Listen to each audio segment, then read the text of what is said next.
Rádio CBN. Começo de jogo pro Atlético até um pouco complicado, né? A gente viu o Goiás dominante ali nos minutos iniciais, depois o Atlético equilibra, aí vai no intervalo, você faz algumas alterações, o Atlético volta melhor, abre o placar e aí no finalzinho vem esse gol de empate.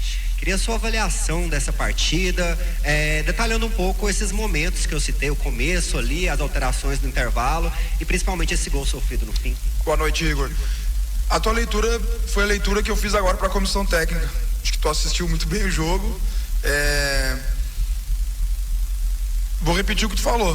Goiás inicia melhor, teve o domínio das ações, o meio de campo do Goiás conseguiu envolver. Nós estávamos com uma marcação mais zonal e a gente não conseguiu pressionar a bola. Depois a gente só melhorou quando a gente muda e a gente encaixa mais por dentro, passa a fazer uma parte zonal mais pelos lados do campo, né, com os nossos beiradas, e a gente equilibra o primeiro tempo. Começa o Goiás melhor no primeiro, a gente só equilibra o primeiro tempo, né, então uma superioridade do Goiás. Aí no segundo tempo eu acho que não só pelas mexidas, né, acredito que o Giovani entrou bem na partida e o Alazinho também, e a gente melhora no segundo tempo. Daí eu acho que a gente foi, a minha opinião, a gente foi superior. Nada que, por exemplo, eu acho que o placar justo da partida seria um empate, certo? Mas por que me incomoda? Pela forma como a gente tomou o gol, faltando 5 segundos, tá? Reclamaram do tempo ali, não, tava 49, 55, ele deu 5 minutos de acréscimo. Então assim, eu fico, não vou falar satisfeito, mas cara, até assim, a gente comentou, terceira rodada. Às vezes as pessoas não param para pensar. Eu achei que o clássico valorizou pelas duas equipes. Eu acho que o Atlético vai crescer muito, inclusive o Goiás também vai, porque para ser terceira partida do ano, um clássico tão importante, com pouco tempo de preparação, acho que as duas equipes entregaram bem. Não estou aqui dizendo que a gente foi muito melhor que o Goiás ou que o Goiás foi. Isso é quem tem que analisar, claro, que é o Daniel. Mas deixa um alento, acho que para as duas equipes, né? Porque foi um clássico de alto nível, talvez não tão vistoso, mas muito competitivo, muita entrega física. Acho que a nossa equipe melhorou mais ainda quando entrou o Jader, porque quando eu coloco o Jader, eu não sei quantos minutos estava agora, não vou recordar bem aqui, mas eu disse pro Jader, você pode ser o desequilíbrio da nossa equipe. Por quê? Porque estava muito 3-3 ali por dentro. E o Jader, ele fez o quarto homem. Aí quando o Jader entrou, talvez... É aquela coisa que eu digo, né? Às vezes o treinador ele acerta, às vezes ele erra. Talvez eu errei de não ter colocado o Jader no intervalo da partida, porque o Jader fez muito bem esse meia ponta, né? Que iniciava na ponta, quando a gente circulava, ele vinha para dentro fazer uma superioridade. Aí se aproximou Matheus, Igor, Jader e Guilherme. E a gente conseguiu melhorar o nosso jogo, a gente faz o gol na bola parada. A lamentar o gol, teve vários erros no gol. Porque às vezes a gente aponta, né? Mas a gente perdeu a oportunidade aos 48 e 40 de segurar a bola no ataque, leva pro fundo. Mas assim, o meu jogador tentou o lance na área. Se ele leva pro fundo, a gente ganha um lateral, ganha uma falta, acabava o jogo. A gente toma a transição, uma sequência de bolas na área, um lateral onde a gente não pode perder o duelo e depois um jogador livre no segundo poste. Me incomoda também porque é o segundo jogo que a gente sofre um gol no final. Eu avisei isso lá no outro jogo, né? Mas assim, é início de um trabalho, a gente vai evoluir, tem jogadores, né, que ainda estão chegando, tem jogadores para chegar, um elenco se conhecendo, o Guilherme pela primeira vez atuando como titular, me deixa um alento que a gente vai evoluir muito ainda e a gente vai crescer dentro da competição. O Rafael, ao vivo aqui também na TV Brasil Central, durante o jogo eu percebi o time muito constante do Atlético, mas o atacante, o Kevin Ramírez, um pouco assim, a bola chegando pouco, não segurando a bola no ataque, e o Watson até comentou sobre isso, que é um jogador que ele espera uma evolução. Você conhece ele mais que a gente. Você acha que tem potencial para esse jogador evoluir, dar mais para o Atlético já num curto espaço de tempo, porque o campeonato é muito rápido? Eu responder se vai ser num curto espaço de tempo é muito difícil. É um atleta que fez 10 gols ano passado na Série B, né? Se vocês perguntar aí para todos os treinadores da Série B, acho que todo mundo ia querer um atleta que fez 10 gols, né? Ainda mais que foi numa equipe que acabou tendo rebaixamento, né? Todos os atletas vão evoluir. Hoje eu vejo alguns atletas nossos que já estão no nível, alguns atletas mais experientes, por exemplo, no caso do Igor Henrique, né? O Igor Henrique parece que, mas ele já passou por aqui, tá muito bem, né? A dupla de zaga já se conhece, o Guilherme, Marques, daí a gente sabe da qualidade do atleta, né? Sem conhecer muito o elenco, ainda uma semana dentro do clube, acho que hoje é o 8º dia que ele está aqui no Atlético. foi muito bem na partida. Não só o Kevin, acho que todos têm que buscar evolução. O Igor, a dupla de zaga que está bem. Normal, terceira rodada, volto a dizer, acho que foi um clássico brigado, um clássico disputado. Para a terceira rodada, com pouco tempo de preparação, acho que as duas equipes entregaram. Eu tenho que falar da minha, mas achei o adversário valorizou esse empate no final, porque a gente não enfrentou qualquer time, né? Enfrentamos, né, nosso maior rival, inclusive com qualidade, e eu espero a evolução de todos. Eu também tenho que evoluir. Talvez se eu passasse uma orientação melhor ali aos 48 e 40, de levar aquela bola pro fundo do campo, acabava o jogo. Então, assim, não é só o Kevin, né? O Lacerda, todo mundo aqui tem que evoluir.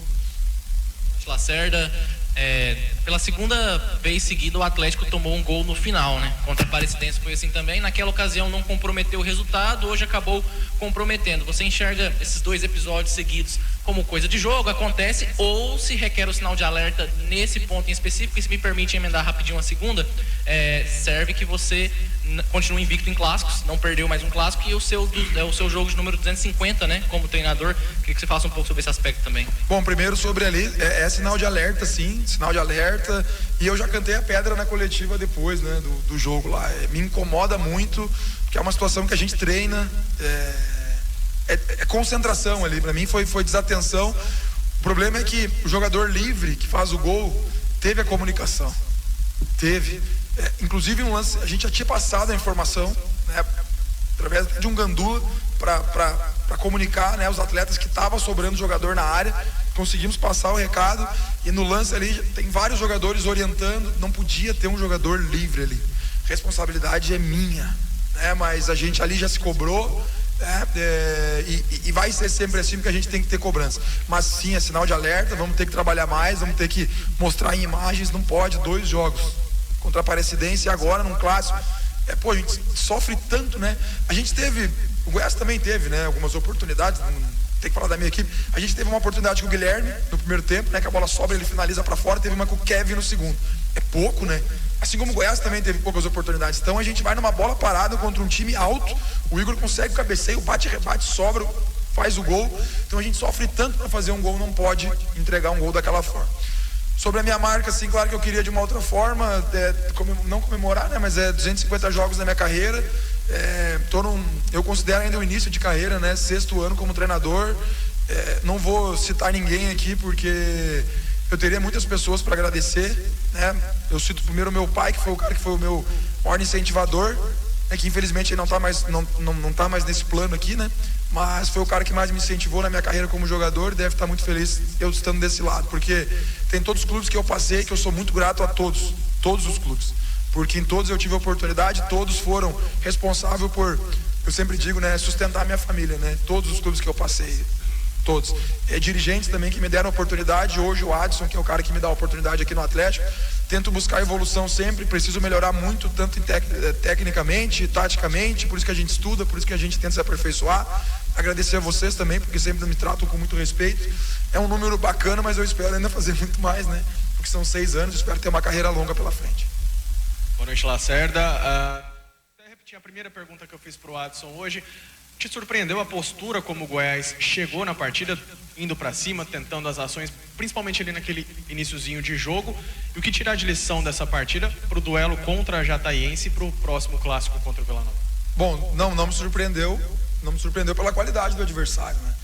O nosso plano era o contrário, era nós tentar desde o início, né, tentar empurrar o Goiás para trás, mas não me surpreende, porque do outro lado tem muita qualidade também, né? Se a gente colocar individualmente ali as qualidades do Goiás, o trabalho do Daniel, que com certeza é um trabalho de excelência, então não me surpreende. Claro que a gente esperava que o início do jogo fosse mais dominância nossa, mas vejo, como eu vou, então já que tu repetiu a primeira, eu também vou repetir um pouco, né?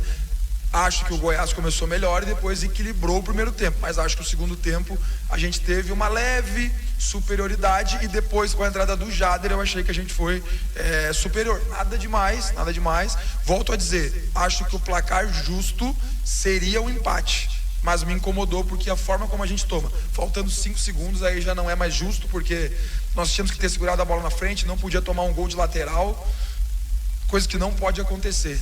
E a outra parte? Não, tirar de lição que eu já tirei contra a Aparecidense, né? Nos jogos grandes assim, a gente não pode, a margem de erro tem que ser muito pequena. Me preocupa um pouco alguns casos individual, porque o jogo é domingo, a gente tem uma viagem para Jataí, que, né, tem que ter a viagem, tem que ter o deslocamento, e depois, logo depois tem outro jogo. Eu vou por respeito à Jataiense, eu vou falar só da Jataiense, eu não posso pensar no clássico contra o Vila. A gente vai preparar a melhor equipe para buscar a vitória, a gente precisa, né, não vou dizer um tropeço porque é um clássico muito grande, mas a gente queria a vitória. Então a gente precisa vencer lá em Jataí, com todo respeito ao adversário, que vem de uma vitória expressiva fora de casa, né, que está bem na competição. Então a gente vai ter que montar a melhor equipe pensando na Jataiense. Eu não vou preservar jogador pensando em clássico, eu vou colocar os melhores. Se algum jogador não apresentar questões físicas ideais para Jataí, eu vou tirar. Mas a princípio eu vou com o time completo para jogar em Jataí. Finalizamos aqui, Rafa.